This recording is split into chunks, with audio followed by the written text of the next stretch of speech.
một vì sao tinh túy nhất trong tất cả các vì sao.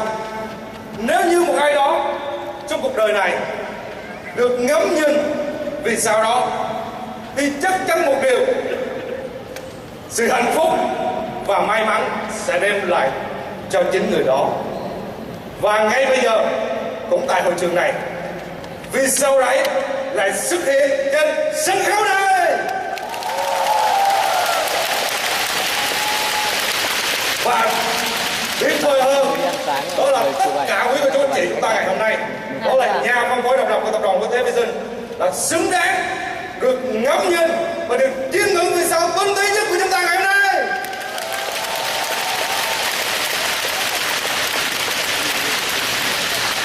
Xin cảm ơn tất cả quý cô chú anh chị. Vậy cho tôi hỏi trong hội trường của chúng ta ngày hôm nay, ai đã từng đọc những cuốn sách kinh doanh theo mạng? Đó là chục cô em yêu em ạ. Vâng, rất là tuyệt vời. Vậy ai đã từng đọc những cuốn sách eo lớn hé mở bí quyết thành công ạ? Vậy là ai cũng đã từng đọc những cuốn sách những bậc thầy trong kinh doanh theo mạng ạ? Vâng, rất là tuyệt vời. Những cuốn sách đã làm thay đổi những người bình thường nhất trong cuộc đời này cũng trở nên những người phi thường. Những cuốn sách đã giúp cho hàng triệu người trên thế giới đã có một cuộc sống hạnh phúc và sự giàu có. Và tôi cũng rất là may mắn, cũng đã từng biết đến những cuốn sách rất tuyệt vời của ông. Và điều may mắn hơn nữa đối với tôi, đó là gì ạ? Ngày hôm nay tôi đã vinh dự đã được gặp ông và được ăn chung với ông trong một bữa tiệc rất là hoành tráng do chính chủ tịch tập đoàn Quốc tế Vision chiêu đãi. Và tôi phát hiện ông một chân lý trong kinh doanh theo mạng, đó là không có lý thuyết, chỉ có thực tế kiểm nghiệm mà thôi. Hơn vài chục năm kiểm nghiệm trong ngành kinh doanh theo mạng, những cái kinh nghiệm của ông đã giúp cho hàng triệu người trên thế giới này đã thay đổi cuộc sống và đã đạt được những cái điều mà bất kỳ một ai sinh ra và lớn lên đều mơ ước. Và chính những cái sự kiểm nghiệm đó đã giúp cho hàng nhiều người, hàng triệu người đã hàng ngày một thay đổi chất lượng cuộc sống của mình. Và ông cũng đã tạo ra cho mình những người thầy trong kinh doanh theo mạng. Tất cả những điều đó sẽ được diễn ra tại sân khấu này ngay hội trường ngày hôm nay. Và tôi tin chắc rằng ngay sau khi tất cả quý cô chú anh chị và các bạn chúng ta đón nhận những cái kinh nghiệm quý báu đó, và chúng ta chỉ cần bước ra khỏi cái sự kiện ngày hôm nay, chúng ta áp dụng những kinh nghiệm thực tế để rồi chúng ta là những người có hạnh phúc và có sự tự do. Và điều tuyệt vời hơn nữa là gì ạ? Chúng ta sẽ tạo ra cho chính mạng lưới của tất cả chúng ta những người thủ lĩnh tuyệt vời nhất. Và ngay bây giờ người bên Hải Phòng nhiệt liệt chào đón sự xuất hiện của nhà kinh doanh theo mạng nổi bật trên thế giới, một người thầy của tất cả những người thầy, một diễn giả quốc tế. Xin trân trọng kính mời ông Shriter.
cùng với một không khí tuyệt vời trong khán phòng này.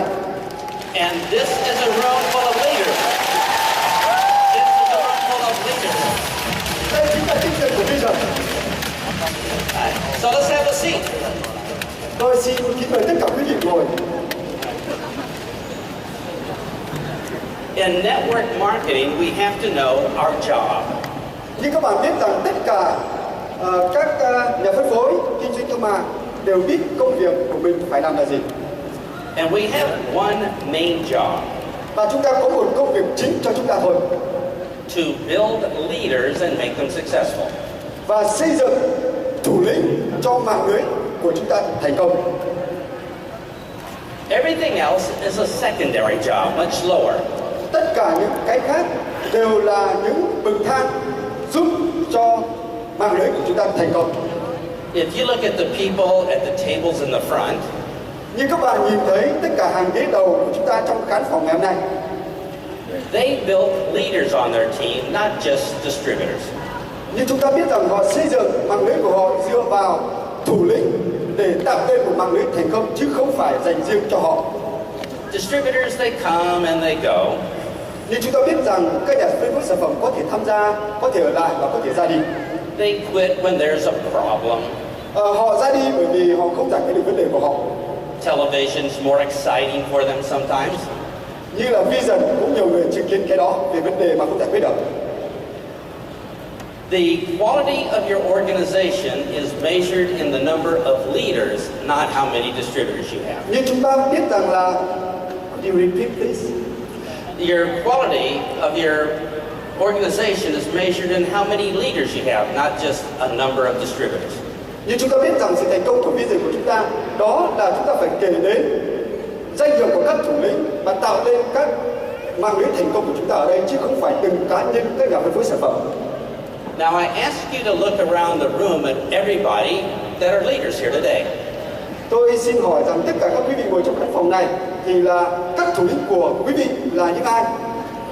And they all look very different.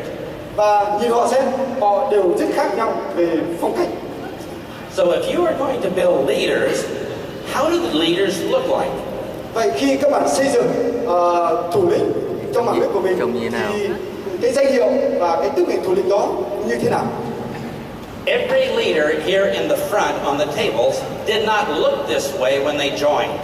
Nhưng các bạn biết rằng các vị thủ lĩnh của chúng ta đang ngồi hàng ghế đầu ngày hôm nay, lúc đầu họ gia nhập Vision thì phong cách và sự suy nghĩ của họ hoàn toàn khác với ngày hôm nay, khác hẳn. They weren't a leader when they joined. Như các bạn biết rằng khi họ gia nhập thì họ không nghĩ rằng họ là thủ lĩnh của ngày hôm nay. So our first challenge is, who do we look for? Vậy thì cái thách thức của họ đó là cái gì mà họ phải giải quyết trước mắt? If you put 100 distributors side by side, nếu các bạn đặt 100 nhà phân phối sản phẩm đằng trước mình, and you say, do you want to be a leader? Và nói với họ rằng anh chị muốn tôi trở thành thủ lĩnh của anh phải không? 100 distributors will say, yes, yes, Và yes. 100 nhà phân phối sản phẩm đều đồng thanh trả lời rằng vâng, đúng, tôi muốn anh là thủ lĩnh của tôi. But you can't work with 100 people. Nhưng các bạn biết rằng là tôi, thủ lĩnh thì không thể nào làm việc với 100 người nhà phân phối sản phẩm này. So if you help somebody and they don't become a leader, you have wasted your time. Vậy khi mà chúng ta dành thời gian làm việc cho một người nào đó, một nhà phân phối nào đó mà họ không trở thành thủ lĩnh thì thật là một sự lãng phí thời gian. Think about your life in this business. Vậy thì hãy nghĩ về cuộc sống của các bạn trong ngành kinh doanh tiềm năng này. You signed up a new distributor. Bạn ký với công ty Vision một hợp đồng trở thành nhà phân phối sản phẩm của Vision. You're so excited they joined. Bạn cảm thấy cực kỳ là hoành tráng và đầy nhiệt huyết để thực hiện nó. You start teaching them to be a leader. Và bạn học và ham muốn để trình bày mạng lưới của Vision và muốn trở thành một thủ lĩnh. And 6 months later they quit. Và nhưng sau đó thì 6 tháng sau thì người đó lại ra đi. You've lost 6 months of your time. Và như vậy thì 6 năm như vậy thì bạn lãng phí thời gian để đào tạo người đó. So the first question to ask is this. Và vậy câu hỏi đầu tiên của tôi muốn đặt cho tất cả quý vị hôm nay đó là Out of 100 people, which ones am I going to work with? vậy thì 100 nhà phân phối sản phẩm này thì người nào mà tôi lựa chọn để làm việc và hợp tác? They all look the same. Bởi vì 100 nhà phân phối sản phẩm này đều trông đều giống nhau cả. They all say they want to be a leader. Và họ nói rằng tôi muốn trở thành thủ lĩnh. So here's the first thing we're going to do. Vậy thì điều thứ nhất chúng ta nên làm như sau. We're going to ask them how they feel about the business. Vậy thì câu hỏi thứ nhất là hỏi họ cảm nhận như thế nào về ngành kinh doanh và nghề nghiệp này. Not how they think about the business, but how they feel about the business in their heart. Sự khác biệt đó là không phải là họ nghĩ thế nào về vision, nhưng họ cảm nhận như thế nào về ngành kinh doanh theo mạng của vision. Now there's three possible answers they could do. Và có 3 sự lựa chọn trả lời sau đây mà những thành viên đó có thể. Answer number one. Câu trả lời thứ nhất. Well, I'll try. Tôi sẽ cố gắng. Để tôi cố gắng, tôi thử một cái. Now you and I know what that means. Như quý vị biết, quý vị và tôi đều biết thì câu trả lời đó có nghĩa là như thế nào rồi. That means they will never become a leader. Nhớ rằng nếu họ trả lời như vậy thì họ sẽ không bao giờ trở thành thủ lĩnh. I will try to come to the meeting. Tôi sẽ cố đến tham dự cuộc họp. I will try to bring a guest. Tôi sẽ cố mang một người khác đến. I will try until there's a problem. Tôi sẽ cố khi nào mà giải quyết được vấn đề của tôi xong. So if your distributor says I will try, nếu như một nhà phân phối sản phẩm của quý vị nói rằng để tôi thử một cái, you will simply smile and say that's nice. Và cười cả đêm. Cố gắng là mỉm cười với người đó và nói rằng ok, tôi đồng ý. And you'll have a distributor on your team. Và hãy để cho người phân phối sản phẩm đó, người phân phối sản phẩm đó là ở trong cái mạng lưới của bạn. You and I will not invest our time teaching them to be a leader. Nhưng chúng ta nhớ rằng tôi và quý vị không dành nhiều thời gian để đầu tư công sức, thời gian của chúng ta và năng lực của chúng ta để xây dựng người đó trở thành thủ lĩnh. Now the second answer they could give is this. Vậy câu trả lời thứ hai như sau. You say, how do you feel about the business? Câu hỏi bạn sẽ hỏi người đó rằng bạn cảm thấy thế nào về ngành kinh doanh này, về công việc này. And they say, I will do my very best. Và họ nói rằng tôi sẽ làm hết sức mình bằng tất cả sức lực của tôi. Now that's pretty good. Câu trả lời này nghe có vẻ rất chắc chắn. If they say I will do my best, I'm thinking this is going to be a great distributor. Vậy thì nếu họ trả lời rằng tôi sẽ làm hết sức mình của tôi, thì đây chính là một cái dấu chỉ tiềm năng trở thành một thủ lĩnh trong tương lai. If they'll have problems, they'll work through the problems. Nếu họ gặp phải vấn đề thì họ sẽ hợp tác và chia sẻ với các thủ lĩnh và để giải quyết vấn đề của họ. They're going to build a team. Họ sẽ cố gắng để xây dựng mạng lưới của mình. But after a while, they will get tired. Nhưng trong một thời gian ngắn thì họ tỏ ra là mệt mỏi. So if somebody says I will do my best, I'm happy. Vậy thì một người nào đó nói rằng là tôi sẽ làm hết sức mình của mình thì quý vị cảm thấy vui vẻ khi nghe câu trả lời đó. But I will not teach them to be a leader. Nhưng chúng ta nhớ rằng tôi sẽ không đào tạo họ trở thành thủ lĩnh đâu. Now the third answer they could give is this. Và câu trả lời thứ ba mà chúng ta có thể nhận được như sau. You say, how do you feel about this business? Bạn cũng hỏi họ rằng bạn cảm thấy thế nào về ngành kinh doanh này. And they will say, I will do whatever it takes. Người đó sẽ trả lời như sau. Tôi sẽ làm tất cả những gì, bất cứ điều gì đến với tôi sẽ làm. And that's the commitment I'm looking for before I teach somebody to be a leader. Vậy thì với câu trả lời này thì chúng ta hãy nhớ rằng hãy cố gắng dành thời gian để giúp đỡ và đào tạo người này trước khi tiến hành các bước khác. So they will do whatever it takes, no matter what the problem is. Chúng ta nhớ rằng họ nói rằng họ sẽ làm tất cả những gì, bất cứ điều gì sẽ đến với họ. If all of their downline quits, they will build a new downline. Vậy thì tất cả kể cả những người trong hệ thống của họ từ bỏ ra đi, họ sẽ xây dựng lại và tìm kiếm các mạng lưới khác để gia nhập. If the rainy season lasts for 3 years, they will just buy extra umbrellas. Vậy kể cả mạng lưới phải xây dựng trong 3 năm mà sụp đổ, họ tiếp tục làm nặng. So that's the commitment you have before you start teaching them. Vậy thì đây là những cách thức hoặc là những quy luật vàng để giúp chúng ta dành thời gian để đào tạo các thủ lĩnh trong tương lai của chúng ta. So let's do a little practice. Bây giờ tôi sẽ có một bài thực hành nhỏ, chúng ta cùng nhau làm. I'm going to ask you to turn to the person on your right and on your left. cho phép tôi được đề nghị là mỗi người trong chúng ta hãy quay sang phải, quay sang trái người ngồi cạnh chúng ta. You're going to ask them, how do you feel about the business? Và hãy hỏi họ cảm thấy thế nào về ngành kinh doanh này.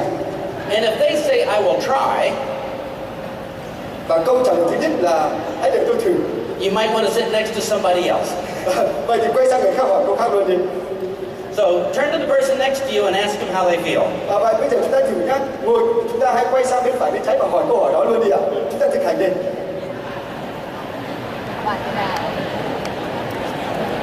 Anh cảm thấy thế nào về ngành kinh doanh này?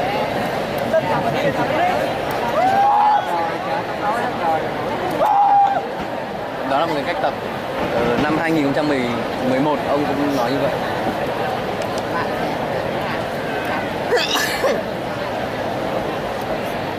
Okay, did everybody have a chance? Vậy tất cả mọi người trong cái phòng chúng ta đều có cơ hội để hỏi câu hỏi đó đúng không ạ? Có Dương là người mới để hỏi em như thế. I hope they said number 3. Tôi nghĩ rằng là chúng ta nhận câu hỏi, câu trả lời là câu trả lời thứ ba. Now here is the second test you can give them to see if they qualify. Đây là bài kiểm tra thứ hai mà chúng ta có thể đặt câu hỏi cho họ để xem họ có cơ hội hay không. You're going to say this. Bạn hãy hỏi họ như sau. Here is a book I would like you to read. Đây là cuốn sách mà tôi muốn bạn đọc nó. 3 days from now, we're going to get together and discuss this book. Tính từ ngày hôm nay nhá, 3 hôm sau khi bạn đọc xong thì chúng ta hãy ngồi lại với nhau và thảo luận vấn đề mà cuốn sách này bạn vừa đọc. And we're going to talk about how this book teaches us how to build a better business. Vậy thì chúng ta hãy thảo luận với nhau là cuốn sách này sẽ dạy bạn như thế nào để trở thành một thủ lĩnh và dạy bạn như thế nào để xây dựng mạng lưới của bạn. So imagine I'm your brand new distributor. Hãy tưởng tượng rằng tôi là người là nhà phân phối mới tham gia. I join. Tôi tham gia mạng lưới. And I say I'll do whatever it takes. Và tôi nói rằng tôi sẽ làm tất cả những gì sẽ đến với tôi. And you say, here, Big Al, here's a book to read. Đây là cuốn sách rất hay. Sẽ trả lời câu Today is Sunday. Hôm nay là ngày Chủ nhật. Wednesday night, let's meet at our favorite restaurant. Vậy thì hãy thử xem để xem là cái thú vị nhất sẽ là như thế nào. And we'll talk about the book. Vậy thì chúng ta sẽ sau đó sẽ thảo luận với nhau về cuốn sách này. So Wednesday night, you go to the restaurant. Tối Chủ nhật chúng ta đến một nhà hàng nào đó. And you look around and I'm not there. Chúng ta nhìn quanh nhà hàng đó thì không thấy nhà phân phối đó đâu. And so you pick up your phone to call me. Vậy chúng ta gọi điện thoại ra và gọi người đó. Say, Big Al, where are you? Michael, bạn ở đâu? Oh, I had some friends come over tonight. Câu trả lời, tôi có người bạn đến thăm tôi và ăn tối ở nhà. Well, did you read the book? Thế bạn có thời gian đọc cuốn sách đó không? Well, Sunday I went to this big convention, and you know I was tired when I got home. Như anh biết là ngày Chủ nhật thì tôi có một sự kiện ở phố và rất quan tâm đi xem, bây giờ cảm thấy mệt quá. And Monday I didn't have time to read the book. There's lots of traffic coming back from work. Ngày thứ hai thì tôi đi làm vất vả mà phải đi tàu về, cho nên không thời gian để đọc cuốn sách đó, rất mệt mỏi sau khi đi làm về. And Tuesday is my favorite television show, and that's when we meet to drink with coffee with my friends. Ngày thứ ba thì trên kênh tuyên truyền có một chương trình mà tôi thú vị nhất, vì thế mà tôi lại mời người bạn đến và vừa xem phim đến vừa uống với nhau. What does that tell you? Vậy thì người đó sẽ trả lời như thế nào với bạn? That doesn't mean I'm a bad person. Câu trả lời không phải là người đó coi bạn là một người tồi tệ. It just means I'm not ready to become a leader today. Với cái cách trả lời của bạn đó thì chắc chắn cho chúng ta biết rằng người đó không sẵn sàng tham gia với chúng ta và không sẵn sàng trở thành một thủ lĩnh cho chúng ta. I did not pass the test. Người đó đương nhiên là không vượt qua bài thi kiểm tra của chúng ta. Now I didn't tell you what book to give them. Tôi không nói cho bạn biết là tôi đưa cho người đó cuốn sách tên là gì. Because it doesn't matter. It's only a test. Bởi vì điều đó chẳng có mang nghĩa gì cả mà khi đưa cho người ta một bài thi. You can give them a magazine. It doesn't matter. Vậy bạn có thể đưa cho người đó một cuốn tạp chí cũng không có vấn đề gì cả. Or you could give them a CD or DVD. Thậm chí đưa cho người đó một đĩa CD và một đĩa DVD. or a catalog of your products. Vậy là cả một series các sản phẩm của chúng ta. It's only a test to see my commitment. Đây chính là một bài kiểm tra mà để thử nghiệm cái sự cam kết của chúng ta với người đó. Now, what would happen if you did this? Điều gì xảy ra nếu bạn làm cái này? You give me a book. Bạn đưa cho tôi cuốn sách. Tomorrow morning, you wake up, the phone is ringing. Sáng ngày mai, bạn trở dậy và nhận được cú điện thoại. I said, I read the book already. I'm so excited. Và bạn nói với tôi nói với người bạn đó rằng tôi đọc cuốn sách rồi, tôi cảm thấy tuyệt vời. Let's talk before you go to work today. Chúng ta hãy ngồi lại với nhau và trao đổi một chút trước khi tôi đi làm nhé. What does that tell you? Vậy thì tình huống đó sẽ nói gì cho bạn biết? I have the motivation and commitment to start working with me. Vậy thì là người đó đã đưa ra một sự cam kết, một sự như là đảm bảo rằng tôi muốn làm việc với bạn. Now, I don't know how to be a leader yet. I don't have the skills. Tôi nói với bạn rằng tôi không biết thủ lĩnh là gì và tôi muốn trở thành thủ lĩnh, vì thế mà tôi phải ngồi để thảo luận với bạn. You will teach me the skills. Bạn sẽ Kỹ năng. dạy tôi các kỹ năng. It's easy to teach somebody how to be a leader, but it's impossible to teach people to want. Rất dễ dàng dạy cho những người khác các kỹ năng để trở thành một thủ lĩnh, nhưng không thể thực hiện được dạy cho từng người một trở thành thủ lĩnh. Now I'm going to give you some homework tonight. Tối nay khi về thì bây giờ tôi sẽ gửi cho quý vị một bài tập về nhà. Find your best distributors. Hãy tìm kiếm một nhà phân phối sản phẩm tốt nhất. Give them a test. Give them a book or CD. Hãy đưa cho họ một cuốn sách hoặc là một đĩa CD như là một bài tập kiểm tra. And the bad news is about 99% of the people will fail. 99%. Chắc chắn rằng là tỷ lệ phần trăm là 99% những người nhận được cái này sẽ trượt bài kiểm tra của chúng ta. But the good news is you didn't waste your time teaching them. Nhưng điều tốt nhất đó là bạn không mất thời gian để dạy 99 người bị trượt này. To the 99%, you'll teach them how to be good distributors. Nhưng 99% này sẽ là cách để giúp họ trở thành một nhà phân phối có hiệu quả. That doesn't take much time. Điều đó thì không tốn phí thời gian cho chúng ta. But you can spend your time with the 1% that passed the test. Nhưng chúng ta hãy dành thời gian của chúng ta để cho 1% những người đó vượt qua bài kiểm tra của chúng ta để trở thành thủ lĩnh trong tương lai. So don't feel bad if they fail the test. You just saved yourself some time. Đừng có cảm thấy là bị thất vọng khi 99% họ không vượt qua bài thi của chúng ta. So now let's talk about the people who passed the test. Vậy chúng ta hãy dành thời gian với nhau để trao đổi là làm việc với những người vượt qua bài kiểm tra của chúng ta. What are you going to teach these people so they become a leader? Vậy thì chúng ta hãy đào tạo họ như thế nào để họ trở thành thủ lĩnh trong tương lai? Number one, we have to give them a vision. Cái thứ nhất, kỹ năng thứ nhất đó là cho một tầm nhìn. We have to give them a dream to look forward to. Phải tạo cho họ một giấc mơ để họ cảm nhận và mong muốn đạt được giấc mơ đó. Your job is to help teach them how to have this vision. Công việc của bạn đó là đào tạo hoặc là dạy họ để có được một tầm nhìn. They don't know how. Họ không biết cách. Now, you're pretty lucky. The name of your company is Vision. Các bạn biết rằng các bạn thực sự may mắn bởi vì công ty của bạn có tên là Vision.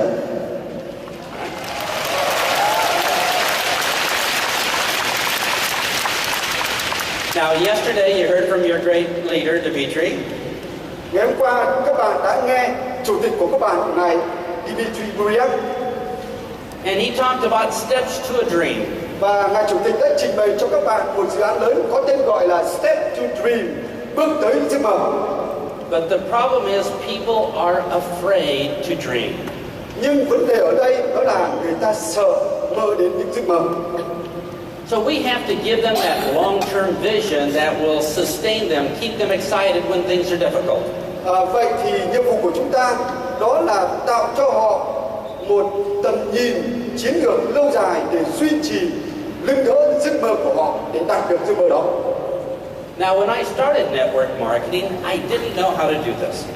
Khi tôi gia nhập kinh doanh thương mại, tôi không biết cách làm như thế nào. I would say to the person, write down your goals. Tôi bảo với người mới rằng hãy cầm bút sách và viết ra mục đích, mục tiêu của bạn. What do you want in life? Bạn muốn gì trong cuộc sống của bạn? And they would get the pencil and paper. Họ lấy bút và họ ghi ra. And they'd be afraid to write things down. Và họ lại sợ viết ra những kết quả đó. They would think, oh, I really want a car. Họ nói, tôi muốn có một chiếc xe hơi. But there's a little voice in the back of their mind that says, no, you'll never get a car. Nhưng có một giọng nói ngay đằng sau bộ óc của họ nói rằng, anh không thể làm được đâu, không thể có được chiếc xe hơi đâu. So they wouldn't write it down. Và họ lại không viết ra là họ muốn có một chiếc xe hơi. And they said, oh, I would love to be rich. Và họ lại nghĩ rằng, tôi rất muốn được giàu có. But a little voice in the back of their mind would say, oh, you can never be rich. Và lại một giọng nói nhỏ đằng sau phản ánh lại rằng, anh không thể trở nên giàu có được đâu. Your father and mother did not have a lot of money. Và tiếp theo, tôi mong muốn có được nhiều tiền. Your grandmother and grandfather didn't have a lot of money. Như là ông cụ và cụ tôi thế hệ trước đã có rất nhiều tiền. No, you can never be rich. Nhưng tôi lại không bao giờ có thể giàu có được. And they'd write down, oh, I would like to travel and see the world. Và tiếp theo, tôi rất mong muốn được du lịch đó đây trên thế giới. But the back of their mind would say, no, I don't think so. Nhưng cái giọng nói đằng sau lại nói ra, anh không thể thực hiện được đâu. Tôi không nghĩ vậy. Why does that happen? Vậy thì tại sao điều đó lại xảy ra? Because all of their life, people told them they could not do things. Vậy thì như chúng ta biết rằng trong cuộc sống của con người thì hầu hết những cái mà họ muốn được làm thì họ lại nghĩ rằng họ không thể làm được. Maybe their family makes fun of them and puts them down.